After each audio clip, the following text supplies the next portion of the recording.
Ladies and gentlemen, boys and girls, maimers, tamers, and property reclaimers, welcome along to the Joe Spivey YouTube channel, where we discuss books and little else.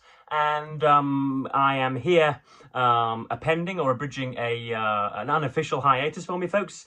Goodness me, how it was that I've gone close to 100 hours without sitting in front of a camera and recording. That's because there's been a lot of sport on. Of course, I've got my desalination programs in Tunisia to be sorting out, and Somalia.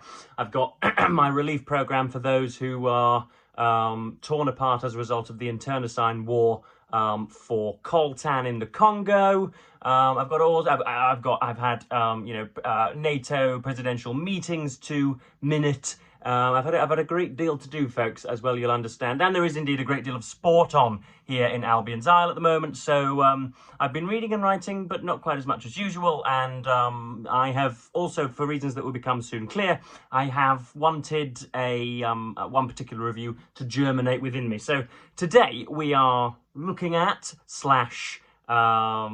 thumping / criticising Dostoevsky's 1866 novel Crime and Punishment. I've only read 65 to 70% of this, and I've given up, folks. I have sent it windmilling through the room. I didn't even do that today. I did that on Wednesday / Thursday. I really struggled with this, folks, for reasons which will become very, hopefully anyway, clear and understandable soon. So yes, what do we enter when we pick up a Dostoevsky novel, or at least what do we hear from his most kind of laudatory exponents? We hear that he is going to take us sort of into the gristle and kind of under the canopy of, horrendous human manipulation and of terrible, tremendous psychoses, and that he is going to, we are going to reveal ourselves anew after having read him. He's going to talk about the demotic and about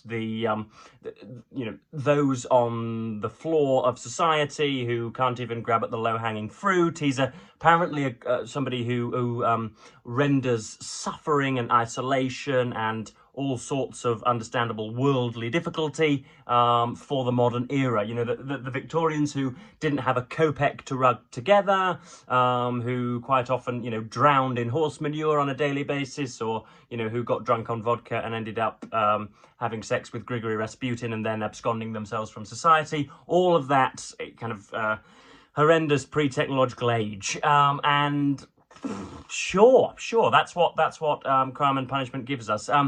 Again, I'll give you a little bit of a brief plot outline. This is the story of a gentleman, a recently absconded student called Raskolnikov. He is, partway through his studies. So again, there are some similarities between the protagonist and Joseph Edward Spivey of Kingston upon Hull.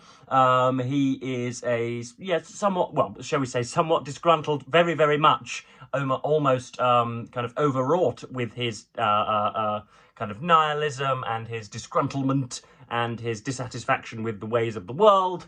And again, another thing that you hear before entering upon this novel is that you're going to almost kind of surreptitiously agree with some of the demonic, nefarious, quite passionate nihilism of the protagonist.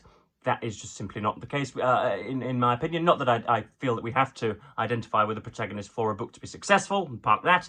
But yeah, he wanders around the streets of St. Petersburg, and the first section, or at least, some of the first pages show him going into a completely befuddled and bemuddled tavern with a man called Marmeladov.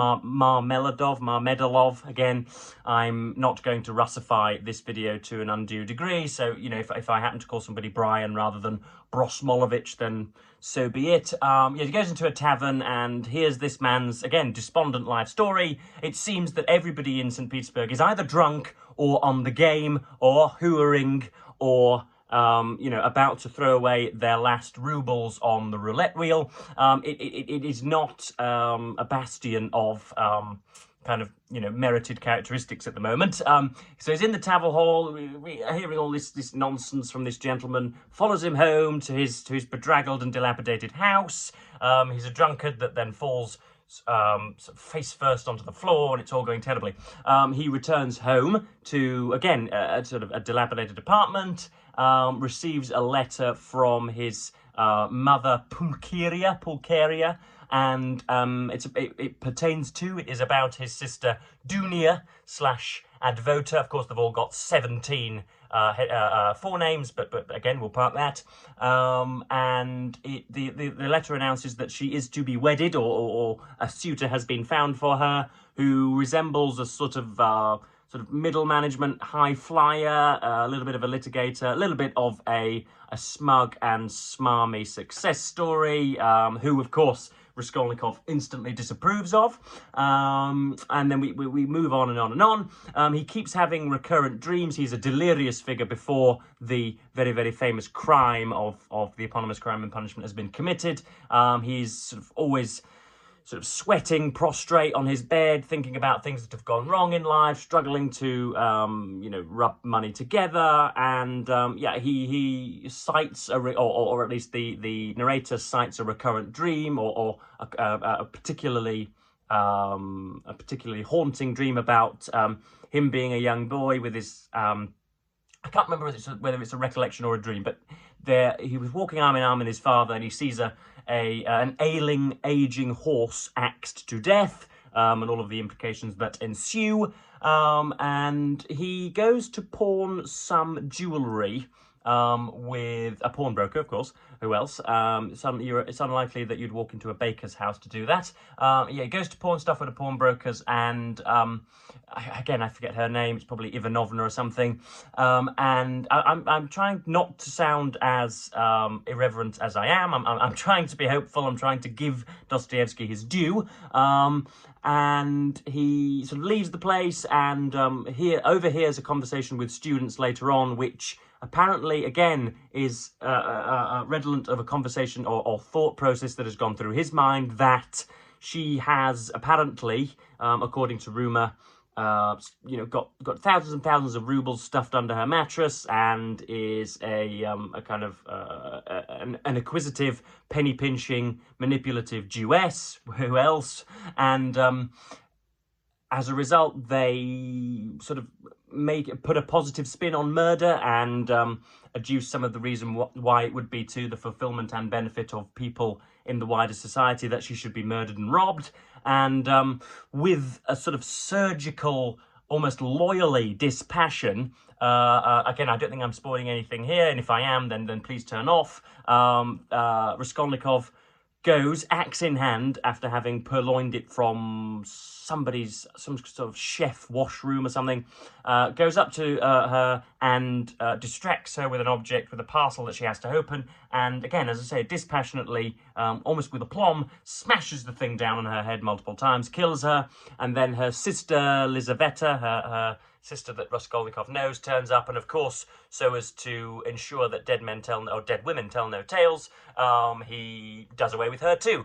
And on and on and on we go. We have a university friend called Razumin, who deals with the ever spiraling Raskolnikov. Obviously, even the most psychotic, psychopathic, kind of cogitatively reprehensible individuals will suffer as a result of ending the life of a fellow Homo sapien, and it goes on and on and on from there, folks. And I've got very, very many misgivings about this novel. Unfortunately, this is I should have mentioned beforehand, this is the 1956 Constance Garnett translation. I've never had Miss Garnett's company before, and where can I begin? There are spins that many Dostoevskians can put onto this text, I think.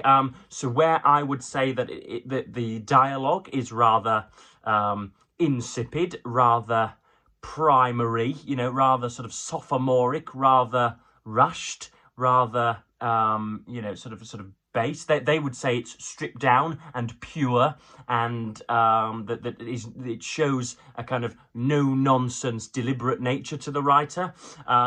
If I were to say, for example, that not an awful lot goes on beyond the murder, and it follows an unlovable character through his his vermiculated life. They would say that that is reinventing the art of the novelist and is showing us a new alley down which we might go. There are all sorts of spins, all sorts of handy redefinitions that you can pull from your magic hat if you are wanting to defend this novel. But I would say that, as is or seems always to be the case with Dostoevsky, he took about half the time to write the novel as he should have done. He is rushing through this. You can tell that there is no art, there seems anyway to be no consideration of the very text, the very words, the very adjectives, the very similes, the very multi-clausal sentences that he is putting down. He seems very obviously to just be splashing down the very first thing that came into his head as regards, as I say, similes and adjectives and plot devices and, you know, the next chapter for Raskolnikov. You do not feel as if you are in the company of somebody who has let this book cure in their bowels for very many years or very many months, who is, you know, and I quite like people that write quite quickly. Anthony Trollope famously wrote 3,000 words a day, so I'm not against people getting stuff down and for disregarding the muse, but with Dostoevsky it always seems feverish and unnecessary and really kind of hot-headed and flushed. It always seems just rushed and you know, I suppose he's trying to encapsulate the mania of somebody who has committed a crime. One reasonably excellent aspect of the novel is his outlining of the kind of the porcious rewards that Raskolnikov gets for the murder. It's later learned through very many rumours that he missed out on thousands and thousands of rubles that were just sort of stowed away somewhere, and he just grabbed a bit of jewellery that he then can't pawn for any money. So that's. I mean, Christ, this hasn't been a very good review, has it? You can always tell when I'm slightly different on BookTube, when I am when I'm not as vivacious, when I'm not quite as energetic, when I'm not as when I speechify rather than extol the virtues of something. So yeah, I didn't enjoy this, and it's been a while since I enjoyed any Russian, folks. Frankly, yeah. There seems not to be any attempt at artistry. There seems that he's certainly, you could not call him a kind of auteur perfect stylist. It also, on the back, this is called one of the most readable novels ever written. Well, readable is, in my book, almost synonymous with basic, dull, ill thought out, and kind of, yeah, as I say, very basic.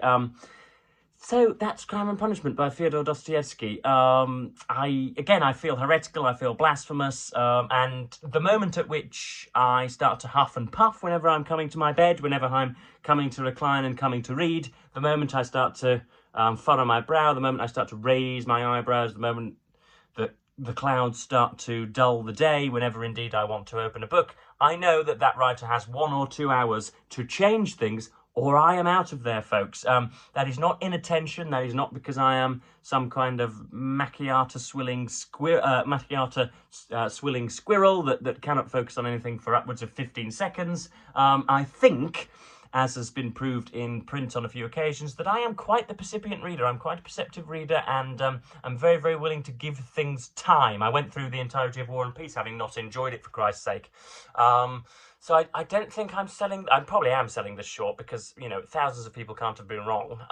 But this has not done anything for me, folks. I've put the thing down after I was hoping to love it so much. And again, Dostoevsky wouldn't really have the privilege of a more informed or more assiduous reader. Look, I've done plot summaries down here. I've highlighted pages that I might like to light upon, that I might like to highlight, but.